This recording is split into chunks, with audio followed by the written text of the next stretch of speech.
अस्मद् सर्वगुरुभ्यो नमः। श्री राधा कृष्णाभ्यां नमः। श्रीमते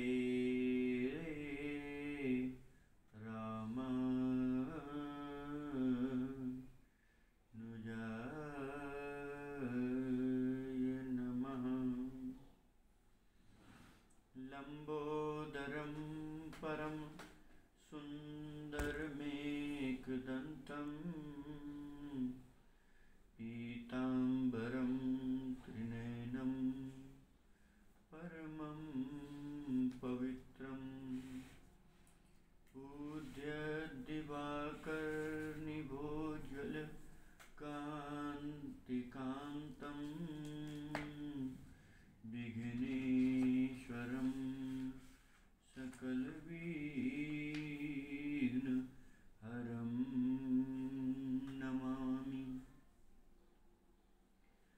शरीरं स्वरूपं ततो वा कलत्रं यशश्चारुचित्रं धनं मेरुतुल्यं मनश्चैन लग्नं श्रीगुरुरङ्घ्रिपद्मे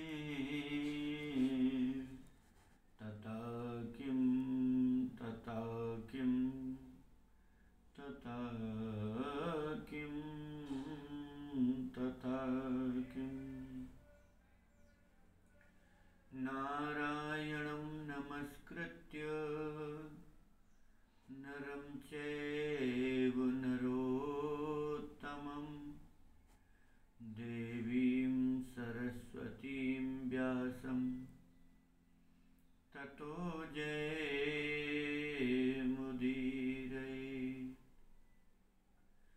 जयतु जयतु देवो देवकी नन्दनोऽयं जयतु जयतु कृष्णो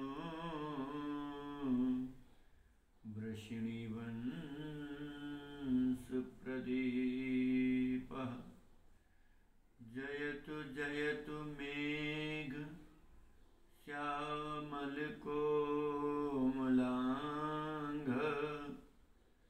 जयतु जयतु पृथ्वी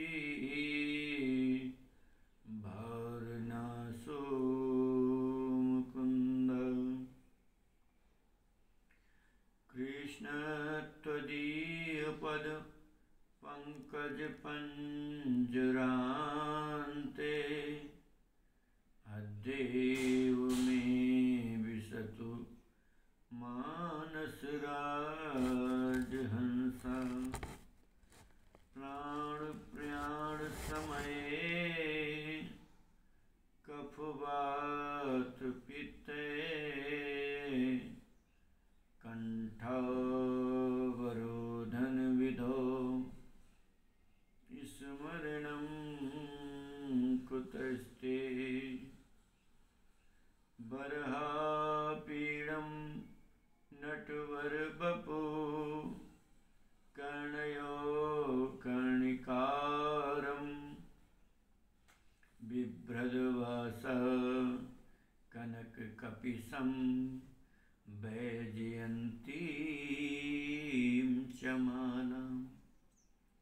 रन्ध्रान् वेणोर्धरसुधया पूरयन् गोपवृन्दैर्वृन्दारण्यं स्वपदरमणं प्राविशति गीतकीर्ति।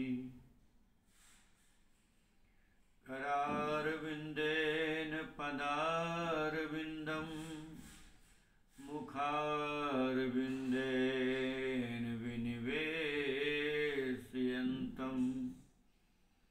बटे पत्रस्य पुटे स्यानं बालं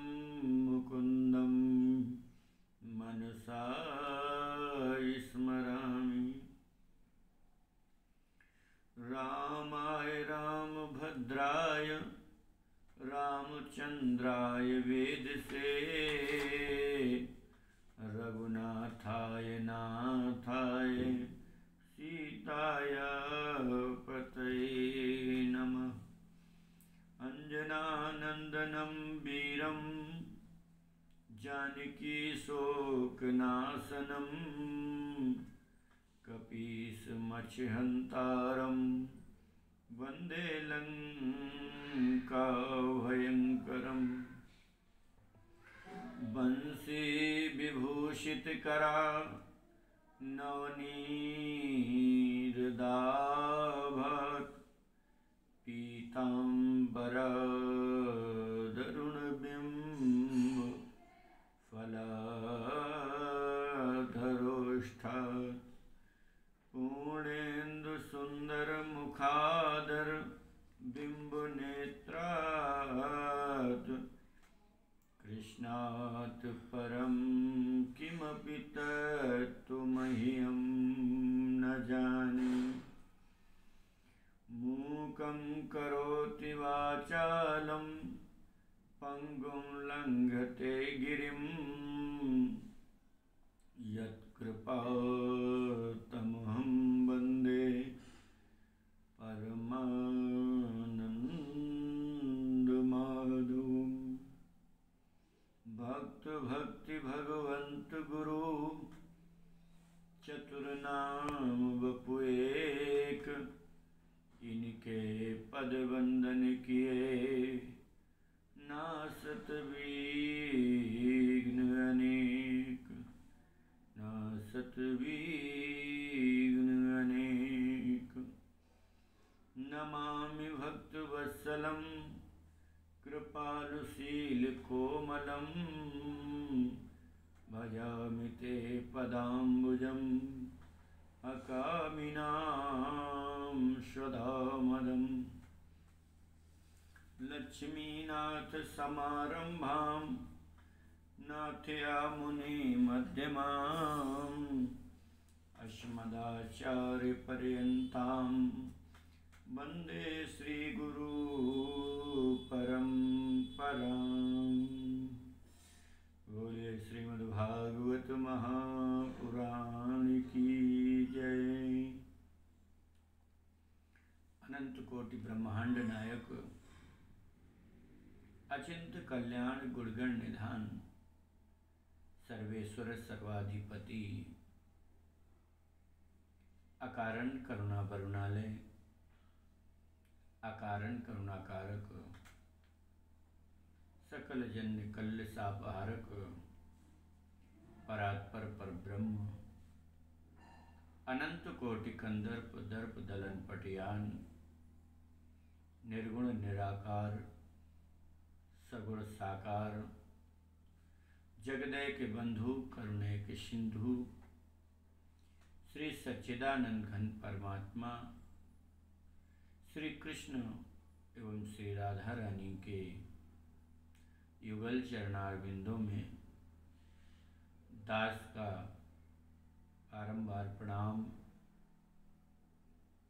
संपस्थित भगवत भक्त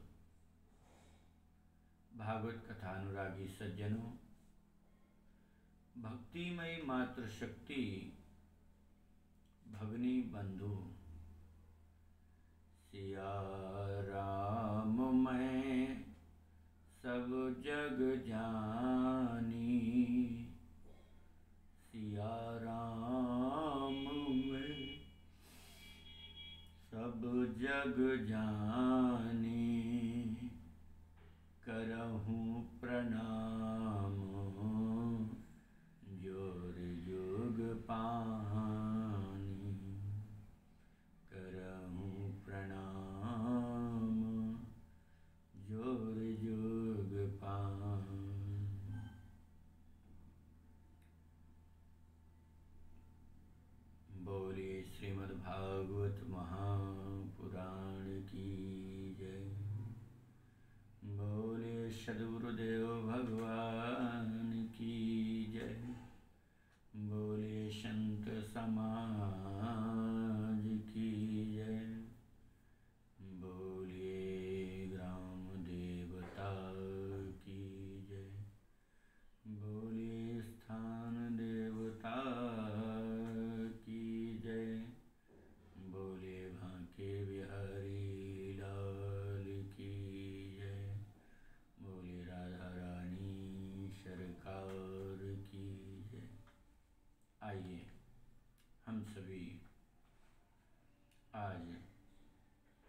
कितना पावन दिन है और कितने हमारे कई जन्मों के आज पुण्य उदय हुए हैं। इन पुण्यों की वजह से ही आज हम सभी इस भागवत कथा को श्रवण करने के लिए अपने हृदय में ये लालसा लिए हुए कि प्रभु के भजन कीर्तन, प्रभु की कथा सुनने की प्रेरणा प्रभु ने ही हम सबके हृदय में जगाई। इसके लिए आज हम प्रभु के बहुत ऋणी हैं और ये प्रभु की हम सब पर आज विशेष कृपा हुई है, जिस कृपा के चलते आज हमें इस भगवत कथा अमृत का रसपान करने को आज एकत्रित हुए हैं। साधारण कृपा से इस जीव को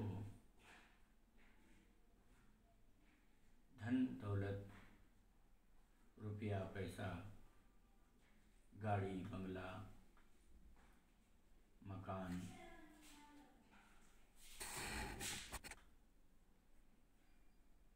दुकान, मकान, ये चीज़ें प्राप्त होती हैं और जब प्रभु की हम सब पर कृपा में भी कृपा हो जाती है, उसे कहते हैं विशेष कृपा। और जब विशेष कृपा होती है तभी हम सबको ये कथा मिलती है। कथा का क्या अर्थ है? का माने स्थापना और था माने, का माने आनंद और था माने स्थापना। जो आनंद की स्थापना कर दे उसे ही कथा कहते हैं। तो हम सभी के ऊपर आज प्रभु की विशेष कृपा हुई है, तो आइए एक बार भगवान नाम संकीर्तन तत्पश्चात आगे की प्रभु की कथा की चर्चा सभी लोग बोलेंगे। अपनी वाणी को पवित्र करते हुए इस कथा में प्रवेश करेंगे। श्रीमन्नारायण नारायण हरि हरि, श्रीमन्नारायण नारायण हरि हरि, श्रीमन्नारायण नारायण हरि हरि, श्रीमन्नारायण नारायण हरि हरि, श्रीमन्नारायण नारायण हरि हरि। भजमन नारायण नारायण हरि हरि, भजमन नारायण नारायण हरि हरि, श्रीमन नारायण नारायण हरि हरि, श्रीमन नारायण नारायण हरि हरि, भजमन नारायण नारायण हरि हरि, भजमन नारायण नारायण हरि हरि, भजमन नारायण नारायण हरि हरि। आइए हम सभी, ये भागवत क्या है, जब हमें ये पता होगा ये भागवत क्या है, किसी विषय के किसी मनुष्य के, किसी जीव के बारे में जब हमें पता होगा तभी हमें क्या होगा, तभी हमें उससे प्रीति होगी, प्रेम होगी, श्रद्धा होगी। तो भागवत क्या है? भगवता इदं स्वरूपं भागवतम, भगवता इदं स्वरूपम भागवतम, जो भगवान का स्वरूप है उसे ही भागवत कहते हैं। जो भगवान का स्वरूप है उसे ही भागवत कहते हैं। तेन तेनेयम वाङ्मयी मूर्ति प्रत्यक्षा कृष्ण एव ही। तेन तेनेयम वाङ्मयी मूर्ति प्रत्यक्षा कृष्ण एव ही। यह जो श्रीमद्भागवत भगवान श्री कृष्ण की प्रत्यक्ष शब्दमयी मूर्ति है, ये भगवान की प्रत्यक्ष शब्दमयी मूर्ति है। कौन? श्रीमद्भागवत कथा। भगवता प्रोक्तम भागवतम, भगवान ने जिसका उपदेश किया है उसे ही भागवत कहते हैं। भागवतः चरितम यस्मिन् तद्भागवतम, जिसमें भगवान के परम चरित्रों का वर्णन किया गया है उसे ही भागवत कहते हैं। भगवत्या श्री राधाया गुप्त चरितम यस्मिन् तद्भागवतम, जिसमें श्री राधा रानी के गुप्त चरित्रों का वर्णन किया गया उसे ही भागवत कहते हैं। भगवतो श्री राधा कृष्णयो इदं स्वरूपम भागवतम, जिसमें श्री राधा कृष्ण के पावन चरित्र का वर्णन किया गया, जो राधा कृष्ण के युगल स्वरूप हैं उसे ही भागवत कहते हैं। भक्ति ज्ञान विरागाणां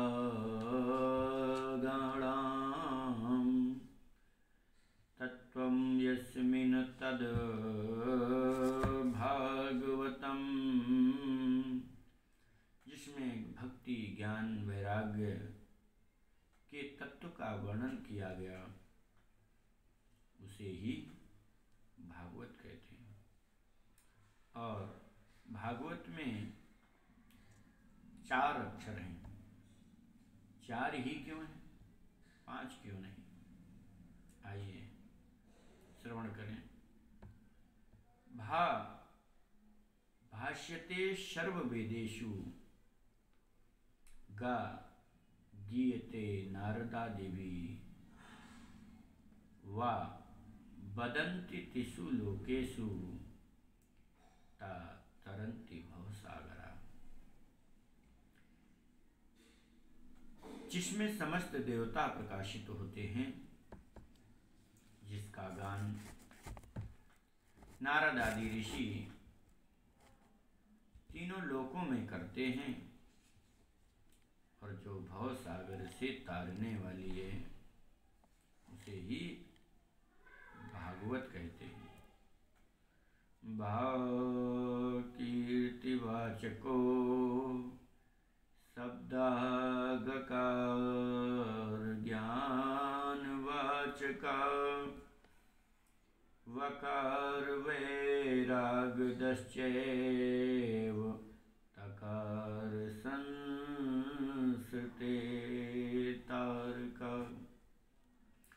भागवत में भा अक्षर भक्ति प्रदान करने वाला, गा अक्षर ज्ञान देने वाला, वा अक्षर वैराग्य प्रदान करने वाला और जो ता अक्षर है वह भव सागर से तारने वाला है। महाराज सर्गश्च प्रतिसर्गश्च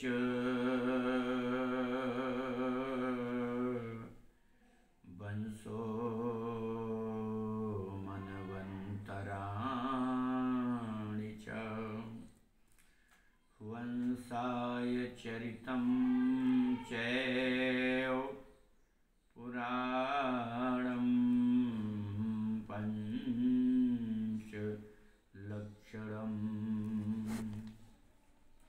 यहाँ सूक्ष्म सृष्टि, स्थूल सृष्टि, सूर्य चंद्र आदि के वंश में मनवंतर में होने वाले राजाओं तथा भगवान के भक्तों के वंश का वर्णन किया गया। ऐसे ग्रंथ को पुराण कहते हैं।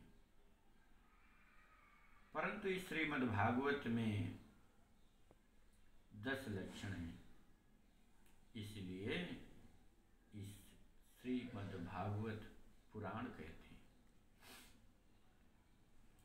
श्रीमद्भागवत के प्रारंभ में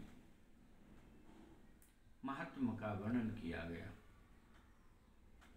महात्म का अर्थ होता है महिमा। महात्म ज्ञान पूर्वकम श्रद्धा भवति। महिमा के ज्ञान के पश्चात ही श्रद्धा उत्पन्न होती है। परम पूज्य गोस्वामी तुलसी बाबा लिखते हैं, जाने बिनु न होत प्रतीति, बिनु प्रतीति होत नहीं प्रीति। जब तक हमें किसी के बारे में ज्ञान नहीं होता, जब तक हमें उसके किसी के बारे में पता नहीं चलता, तब तक हमें प्रेम नहीं होता। और इस महात्म्य में 6 अध्याय हैं जो पद्म पुराण से लिए गए हैं। प्रथम के 3 अध्यायों में भक्ति, ज्ञान और वैराग्य का वर्णन किया गया। 2 अध्यायों में पति धुंधकारी का उद्धार और अंतिम 1 अध्याय में श्रीमद्भागवत कथा सुनने की विधि बताई गई। महाराज,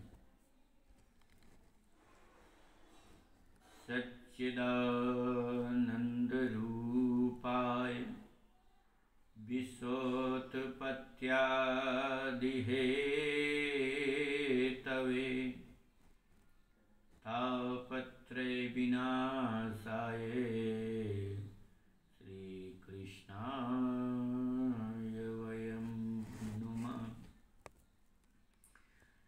सत स्वरूप, चित स्वरूप और आनंद जिनका स्वरूप है, ऐसे प्रभु को और जो विश्व की उत्पत्ति, पालन और संहार के एकमात्र हेतु हैं, ऐसे प्रभु को बारंबार प्रणाम। और त्रिविध तापों का नाश करने वाले हैं, ऐसे प्रभु को बारंबार प्रणाम।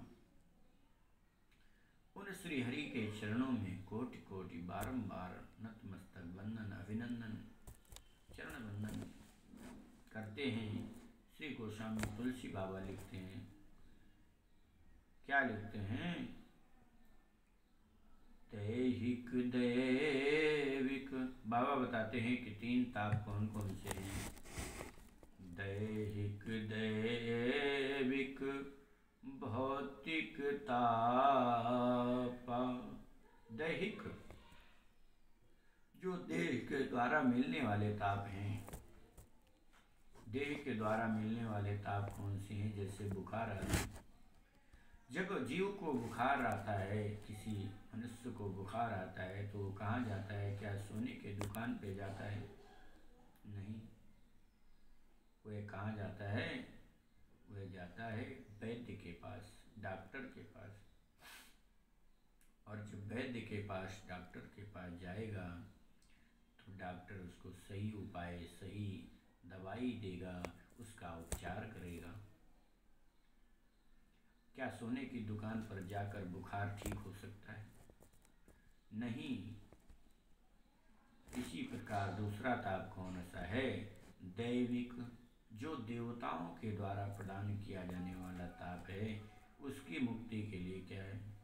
उसकी मुक्ति के लिए भगवान नाम भजन संकीर्तन, ये उसके लिए साधन है, उसको काटने के लिए। और तीसरा महाराज कौन सा है? तीसरा है भौतिक तापा, जो कि संसार के द्वारा मिलने वाला ताप है। और जो संसार के द्वारा मिलने वाला ताप कौन सा है? जैसे जगत में ऐसा कोई जीव नहीं होगा जो टेंशन में ना हो। तो ये कौन सा ताप है? ये संसार के द्वारा मिलने वाला ताप है, मानसिक पीड़ा। मनुष्य को मानसिक पीड़ा क्यों ना हो? आज के किसी घर में आप जाकर देख ही लीजिए, किसी के पास धन नहीं है, किसी के पास अन्न नहीं है ग्रहण करने के लिए। एक ब्रज के संत कहते हैं, और बाबा तुलसीदास जी भी कहते हैं, कबीरदास जी ने भी लिखा है कि कोई तन दुखी, कोई मन दुखी, कोई धन बिन रहत उदास, और थोड़े थोड़े सब दुखी, सुखी राम जी के दास। बाबा तुलसीदास जी कहते हैं कि कोई तन दुखी, कोई मन दुखी, कोई धन बिन रहत उदास, और थोड़े थोड़े सब दुखी, सुखी राम जी के दास। आज किसी की काया में इतने रोग हैं, जब तक जीव की काया निरोगी नहीं होगी तब तक जीव क्या करेगा? कोई मन से दुखी है, कोई तन से दुखी है, कोई धन से दुखी है। और सुखी भगवान का कौन है? जो प्रभु का दास है वही सुखी है। और भैया जिन्होंने मेरे बांके बिहारी, मेरे सीताराम का, सरकार का जिसने आश्रय ले रखा है, शरण ले रखी है, वह क्या है? असली में सुखी है। आज प्रसन्न कोई नहीं है, जगत में आज कोई प्रसन्न नहीं है। तो हमें क्या करना चाहिए? हमें भी प्रभु का दास बन जाना चाहिए। जब हम प्रभु के दास बन जाएंगे तो हम भी सुखी हो जाएंगे, प्रसन्न हो जाएंगे। अच्छा, जानते तो सभी हैं, पर मानता कोई नहीं है। तो हमें क्या करना है? जानना भी है और मानना भी है।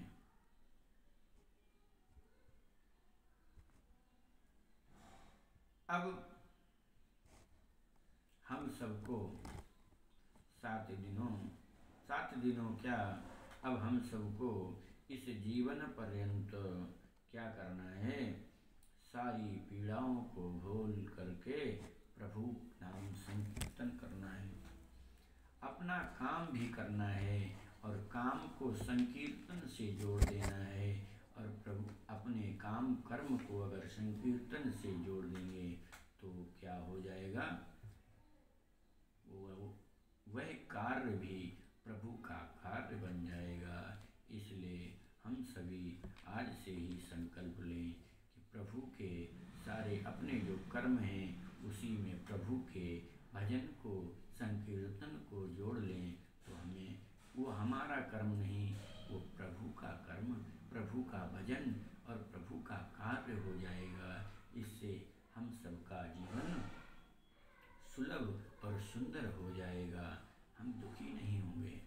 जब कभी आप दुखी हो तो आप प्रभु के कीर्तन और भजन को करते हुए उस कार्य को प्रभु को समर्पण करते हुए प्रभु के नाम की चर्चा करते हुए क्या करना चाहिए?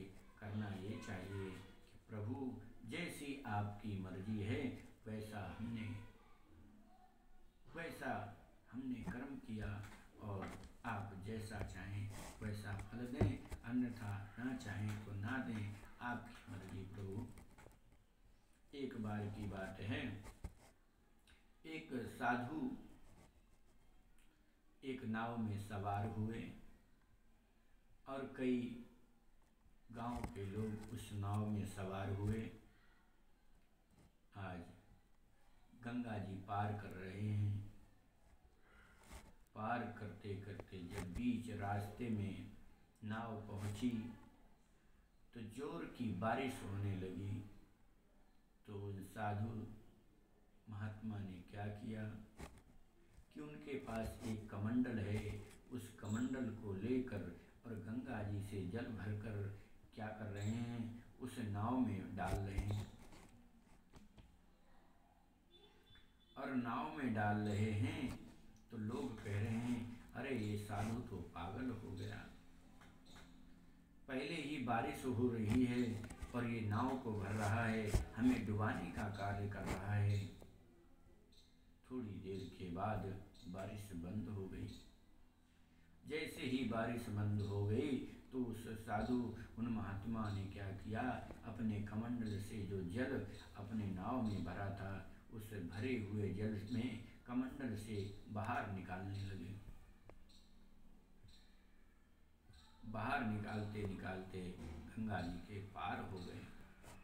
जब पार हो गए तो गांव के लोग जो उसमें सवार थे, लोगों ने पूछा, बाबा आप पागल हो गए हैं क्या? और बाबा ने बोला, उस साधु महात्मा ने बोला, क्या हुआ बेटा, ऐसा क्यों कह रहे हो? बोले, बाबा जब बारिश हो रही थी तो तुम नाव मेरी डूबने वाली थी और आप भी जल भर रहे थे, ऐसी क्या बात थी, ये पागल नहीं तो क्या? और जब बारिश बंद हो गई तो आपने उस नाव को खाली कर दिया।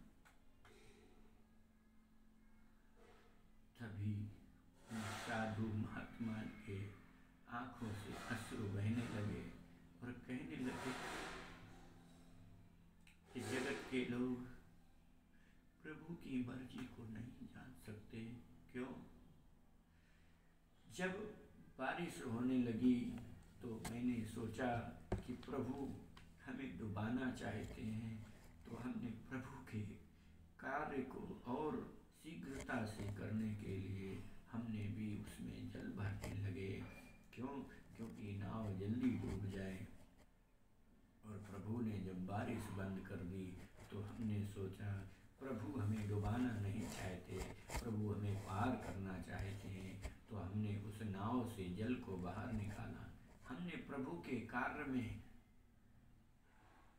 कार्य को अपना कार्य समझकर उसको करने में